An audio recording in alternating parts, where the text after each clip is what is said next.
और हमारे साथ बातचीत करने के लिए जीजेसी के चेयरमैन राजेश रोकड़े हैं। राजेश जी, इनफैक्ट कल ही हम बात कर रहे थे इसी शो में कि अगर गिरावट देखने को मिली भी सोने में या फिर चांदी में तो वो शायद टिकाऊ नहीं होगी।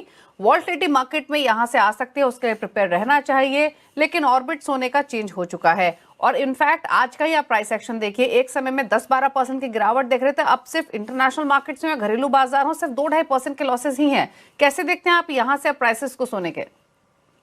दीपाली जी नमस्ते। बिल्कुल, देखिए ये एक करेक्शन हुआ है कल जो हुआ है, और मार्केट ओवरबॉट पोजीशन में था, ये सभी को पता था। और जब से आप मतलब ये समझिए कि $5,000 जब क्रॉस किया, उसके बाद $5600 तक के ये ऊपर जाने के बाद अगर ये नीचे आया है तो ये एक हेल्दी करेक्शन है। और मुझे अभी भी लगता है कि $50-100 का अभी भी करेक्शन आ सकता है, और वो आता है तो इट इज़ अ नेचुरल, एक तरह से नेचुरल पोजीशन बन रही है। क्योंकि जब कभी भी ट्रेडर्स हो या बड़े फंड हाउसेस होते हैं, कई बार ये जो इन्वेस्ट करते हैं तो वो अपना प्रॉफिट बुकिंग बीच बीच में करते हैं, क्योंकि ओवरऑल गोल्ड के फंडामेंटल सबको पता है कि बहुत ज़्यादा मजबूत है। और ये फंडामेंटल आज से नहीं है, अगर मैं इसको 3-4 साल पहले ले जाता हूँ तब से ज़्यादा फंडामेंटल तेज हुए हैं।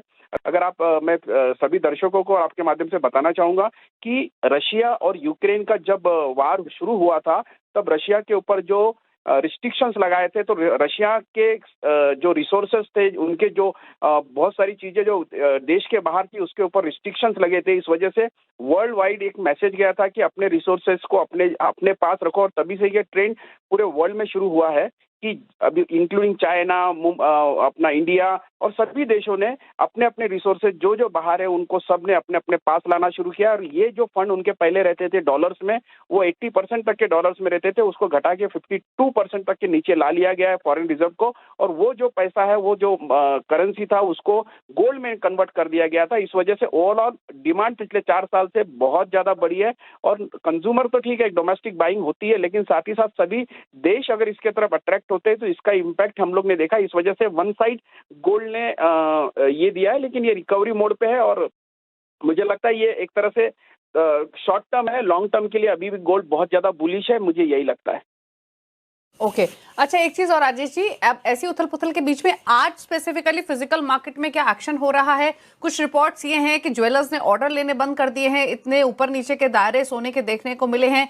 क्या सही है? और अगर ऐसा हो रहा है तो क्या वजह है इसके पीछे ऑर्डर्स ना लेने की? नहीं दीपाली जी, ऐसा नहीं है। मैं ये कहूंगा कि हम लोग थोड़ा सा जो डोमेस्टिक मार्केट में जो ज्वेलर्स होते हैं, वो कभी भी सट्टा या किसी प्रकार की स्पेकुलेशन में इंटरेस्ट नहीं रखते हैं। वो ऑर्डर लेते समय में कस्टमर्स का भी कॉन्फिडेंस जितना होता है उनको, इस वजह से एडवांसेस अगर प्रॉपर अगर कोई जमा करता है तो उनके ऑर्डर कभी भी कोई ज्वेलर रिफ्यूज नहीं करता है।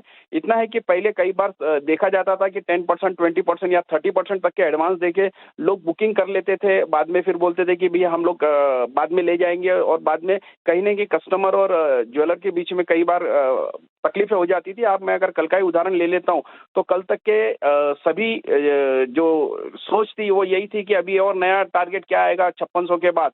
तो ओवरऑल मार्केट 2 लाख की तरफ भाग रहा था, और इस कंडीशन में सभी को लगता था कि मैं ज्यादा से ज्यादा गोल्ड खरीद लूं।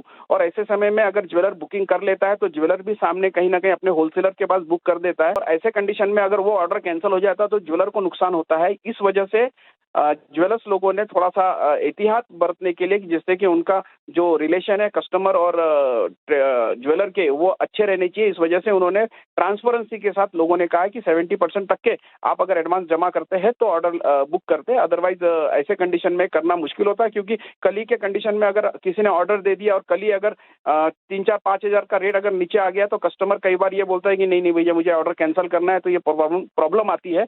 इस वजह से ये थोड़ा एहतियात बरतना शुरू है। और इनफैक्ट जनवरी के दौरान तो ऑलरेडी भाव काफी बढ़ गए हैं सोने के 25-30% के आसपास, तो ऐसे में वॉल्यूम्स तो इम्पैक्टेड रहे होंगे, फुटफॉल्स इम्पैक्टेड रहे हैं क्या? देखिए, मैं इसका आंसर थोड़ा अलग तरीके से दूंगा। आपने देखा होगा लास्ट ईयर इंडियन गवर्नमेंट ने कस्टम ड्यूटी घटाई थी, और कस्टम ड्यूटी जब घटी थी तो लोगों को लगता था कि इंपोर्ट बढ़ेगा। और जबकि अगर मैं 2024 का इंपोर्ट फिगर देखता हूँ 812 टन था, और 2025 में इंपोर्ट फिगर अगर मैं देखता हूं तो 623 टन है। तो ये दर्शाता है कि इंपोर्ट ड्यूटी से कहीं पर भी उसका कोई कोरिलेशन नहीं है। इंपोर्ट ड्यूटी कम होने से जो ग्रे मार्केट ओपन था हमारी इंडिया में वो करीब करीब समाप्त हो गया। अभी भी अगर ये ग्रे मार्केट को खत्म करना है, जो 5-10% बचा है, तो और इंपोर्ट ड्यूटी कम होनी चाहिए, जीएसटी कम होना चाहिए, जिससे कि लॉफुल बिजनेस करने वालों के लिए एक अच्छा माहौल मिले।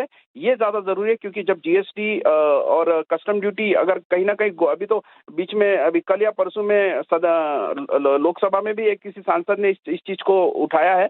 तो कहीं ना कहीं अगर इसे कंट्रोल करते हैं तो शायद और ये लीजिमेंट तरीके से और लॉफुल बिजनेस करने वाले के लिए अच्छा एक माहौल बनेगा।